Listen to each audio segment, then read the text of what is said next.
Assalomu alaykum hurmatli tomoshabinlar, kanalimizga xush kelibsiz. Videoni ko'rishdan oldin kanalimizga obuna bo'lib qo'yishni unutmang. 5-avgust kuni amalda bo'ladigan valyutalar kursi bilan tanishing. Rossiyadan O'zbekistonga pul yuborish endi yanada qulay va tushunarli. Anjirpay moliyaviy ishlaringiz uchun yagona ilova.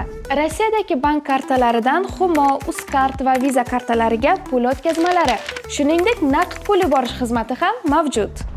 Kommunal xizmatlar, internet, TV, jarimalar, soliq va kredit to'lovlari 24/7 qo'llab-quvvatlash xizmati. Anjirpay Rossiyadan O'zbekistonga qulay pul o'tkazmalari. Ilovani barcha platformalardan yuklab oling.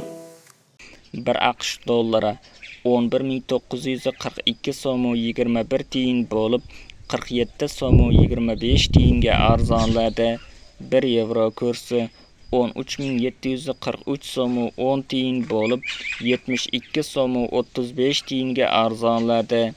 1 Rossiya rubli 147 so'm 42 tiyin bo'lib 2 so'm 6 tiyinga arzonladi. 1 qozoq tengesi 25 so'm 27 tiyin bo'ldi. Videomiz yoqqan bo'lsa, like bosing, kanalimizga obuna bo'ling. Manba Markaziy bank.